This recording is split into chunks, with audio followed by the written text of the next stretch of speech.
Hello दोस्तों, स्वागत है आपका हमारे हिंदी यूट्यूब चैनल पर। आज हम वर्णों के बारे में पढ़ेंगे।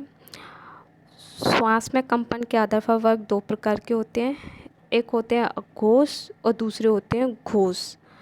अघोष यानी कि ध्वनि के रूप में जिन वर्णों का उच्चारण करने में स्वर तंत्रियों में जो कंपन नहीं होता है उन्हें हम अघोष कहते हैं। कंपन का अर्थ यहाँ पर घोष से है। घोष का अर्थ होता है गर्जन।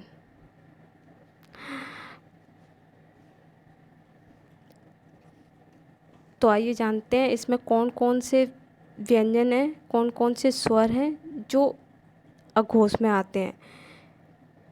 किसी वर्ग का पहला और दूसरा वर्ण तथा तीनों प्रकार के स, ये क्या है, ये सभी के सभी किस में आते हैं, अघोष में, जिनमें कंपन नहीं होता है। जैसे कि वर्ग, यहाँ पर वर्ग जो शब्द है वो हमारे व्यंजन से लिया है। जैसे कि जो हमने व्यंजन पढ़े थे, व्यंजनों का वर्गीकरण, जिसमें हमने स्पर्श व्यंजन का से लेके माँ तक का जो वर्गीकरण किया था, क वर्ग, छ वर्ग, ट वर्ग, त वर्ग, प वर्ग, इनमें जो वर्ग थे 5, इनमें से हमें वर्ग के बारे में पढ़ना है, कौन से वर्ग का कौन सा वर्ण। तो आइए जानते हैं। किसी वर्ग में पहला व दूसरा वर्ण और तीनों प्रकार के श, ये सभी किस में आते हैं, अघोष में। पहला और दूसरा, क वर्ग का पहला दूसरा क्या आएगा, क और ख। च वर्ग में से कौन सा आएगा, च और छ। ट वर्ग में से क्या आएगा, पहला दूसरा ट और ठ। त वर्ग में से क्या आएगा, त और थ। प वर्ग में से क्या आएगा, प और फ। और तीनों प्रकार के श, ये कुल 13 वर्ण हो गए हमारे। 13 के 13 ये वर्ण सब अघोष में आते हैं, जिनमें कंपन नहीं होता है। इनके अलावा हमें क्या पढ़ना है, घोष, जिन वर्णों के उच्चारण में जो हमारी स्वर तंत्रिका होती है उसमें कंपन होता है, जहाँ से हमारे स्वर निकलते हैं।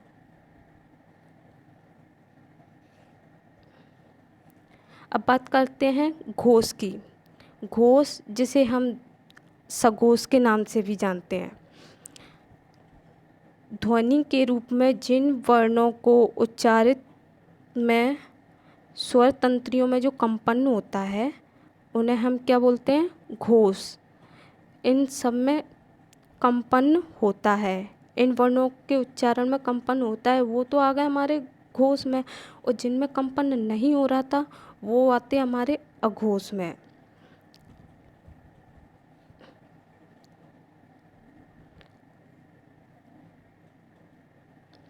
तो चलिए जानते हैं अघोष में कौन कौन से वर्ण आते हैं। किसी वर्ग का तीसरा, चौथा और पांचवा वर्ण, उसमें क्या आ रहा था, वर्ग का पहला और दूसरा वर्ण। और यहाँ पर क्या ले रहे हैं, किसी वर्ग का तीसरा, चौथा, पांचवा वर्ण, यानी जो पहले दूसरे थे वो तो आ गए हमारे अघोष में, जिनमें कंपन नहीं होता है। और जिनमें कंपन हो रहा है वो आ गए हमारे घोष में। वर्ग का तीसरा, चौथा, पांचवा, और सभी स्वर जो कि हमने पढ़े हैं 11, वो सभी स्वर। और अंतस्थ व्यंजन, अंतस्थ व्यंजन में जैसे कि य, र, ल, व, ह जो कि संयुक्त में आता है,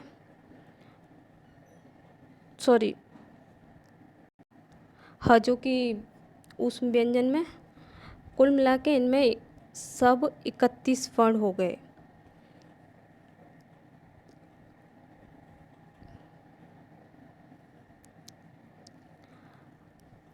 अघोष, जैसा कि हम देख चुके हैं, वर्ग का पहला और जो दूसरा वर्ण है वो किस में आ रहे हैं, हमारे अघोष में। वर्ग जैसे कि क वर्ग, ये हो गया हमारा क वर्ग। कहाँ से? क से लेके ण तक। ये क ख ग घ ड़, ये सभी किस में आ गए? क वर्ग में। और च वर्ग, च वर्ग में कौन सा आता है? च छ ज झ य, ये सभी च वर्ग में आ गए। ट वर्ग, इसको पढ़ेंगे हम ट वर्ग। ट वर्ग में कौन से आते हैं? ट ठ ड ढ य, त थ द ध न, ये सभी त वर्ग में आ गए हमारे। और प वर्ग, प वर्ग में प फ ब भ म, ये सभी प वर्ग में आ गए। और तीनों प्रकार के श, ये हमारे ऊष्म व्यंजन, जिनमें से ह घोष में आ गया। और तीनों प्रकार के स हैं वो अघोष में आ गए, जिनमें कंपन नहीं होता है। और जिनमें कंपन होता है वर्ग के तीसरा, चौथा, पांचवा वर्ण, वो सभी किस में आते हैं? घोष में। और जिनमें कंपन नहीं हो रहा है वो आते हैं हमारे अघोष में, वर्ग का पहला और दूसरा वर्ण। जिनमें अघोष में हमारे तीनों प्रकार के स आ जाते हैं, और घोष में अंतस्थ व्यंजन जैसे कि य र ल व आ जाते हैं, और ह आ जाता है, और सभी प्रकार के स्वर आ जाते हैं।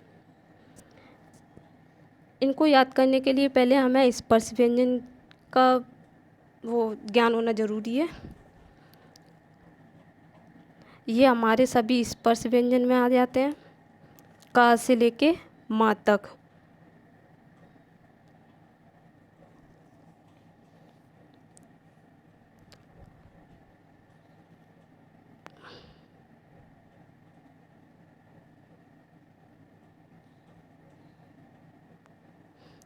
अब हम पढ़ेंगे श्वास की मात्रा के आधार पर वर्गों का वर्गीकरण। श्वास की मात्रा के आधार पर वर्णों का वर्गीकरण ये भी दो प्रकार से है। एक होता है अल्प प्राण, एक होता है महाप्राण। यहाँ पर प्राण शब्द ये मत समझना कि प्राण से है, शब्द बोलने पर आधे प्राण निकल जाए और शब्द बोलने पर पूरे प्राण निकल जाए, वो महाप्राण, ऐसा नहीं है। अल्प प्राण का शब्द यहाँ पर वायु से है। अल्प प्राण जिन ध्वनियों के उच्चारण में श्वास वायु की मात्रा कम होती है उन्हें अल्प प्राण कहते हैं। तो ऐसे कौन से वर्ण हैं जिनको बोलने पर कम से कम श्वास निकलती है? चलिए देखते हैं। वर्ग के पहले, तीसरे और पांचवें वर्ण, वर्ग के पहले, तीसरे, पांचवें वर्ण और अंतस्थ व्यंजन और सभी प्रकार के स्वर, ये सभी किस में आ गए? हमारे अल्प प्राण में, जिनमें कम वायु की मात्रा बाहर निकलती है। जिसमें क वर्ग में से क वर्ग का पहला, तीसरा, पांचवा वर्ण कौन कौन? क ग ण, ये तीन का वर्ग के आ गए।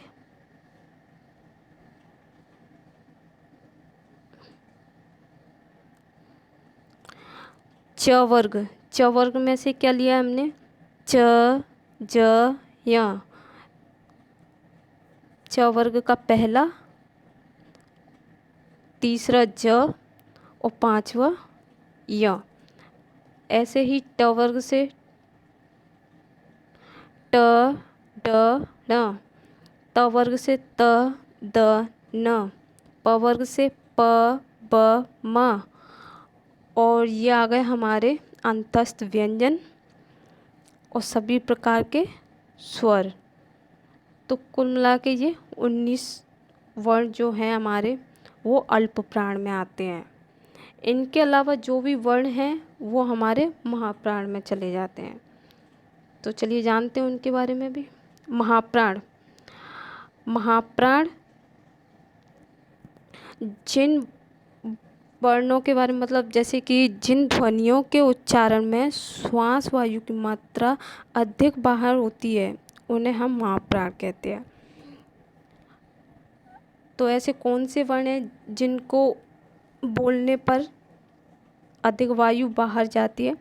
किसी वर्ण के दूसरे व चौथे वर्ण और ऊष्म व्यंजन ये किस में आते हैं?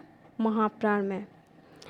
वर्ग के दूसरे और चौथे वर्ण, तो क वर्ग में से दूसरा और चौथा ख और घ, क वर्ग से ख और ग, और च वर्ग से छ और झ, ट वर्ग से ठ और ढ, त वर्ग से थ और ढ, प वर्ग से फ और भ, श वर्ग से तीनों प्रकार के स जो कि ऊष्म व्यंजन में आते हैं, इसमें ह नहीं आएगा। ये कुल कितने हो गए? 14। इसमें से ह हट गया है, इसमें ह। ये कुल कितने हो गए? 14। ये सभी आते हैं हमारे महाप्राण में, जिनमें वायु की मात्रा जो अधिक होती है ना, वो वर्ण हमारे किस में आ जाते हैं? महाप्राण में। तो चलिए जानते हैं वो कौन कौन से वर्ण होते हैं। हमने अल्प प्राण और महाप्राण दोनों के बारे में पढ़ा था अभी। तो जो अल्प प्राण होते हैं जिनमें कम से कम वायु बाहर निकलती है वो हमारे अल्प प्राण में आते हैं, और जिनमें अधिक वायु बाहर निकलती है जिनके उच्चारण में वो हमारे महाप्राण में आ जाते हैं। तो चलिए जानते हैं। क ग अणा ये वर्ग का पहला, तीसरा, पांचवा वर्ण, ये सभी के सभी किस में आ जाते हैं? अल्प प्राण में। अपन ऐसे भी याद कर सकते हैं, अल्प प्राण के लिए ये कोड मान के चलो 1, 3, 5, महाप्राण के लिए 2 और 4, 135 और 24, अल्प प्राण के लिए 135 और महाप्राण के लिए 24। और वर्ग तो अपन को याद करने ही पड़ेंगे। क से म तक ये हमारे कौन से? स्पर्श।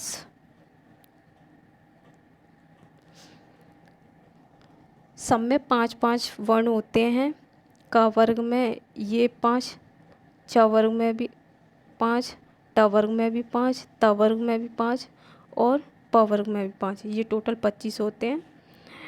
तो क वर्ग का 1, 3, 5 उठा लो वर्ण, और जो बचा है दूसरा और चौथा वो हमारे महाप्राण में चले गए। ऐसे ही अल्प च वर्ग का 1, 3, 5 और महाप्राण के लिए 2 और 4, ये कोड तो याद करने ही पड़ेंगे। अब आते हैं अंतस्थ व्यंजन। अंतस्थ व्यंजन जो कि हमारे अल्प प्राण में आते हैं, और ऊष्म व्यंजन जो हमारे महाप्राण में आते हैं।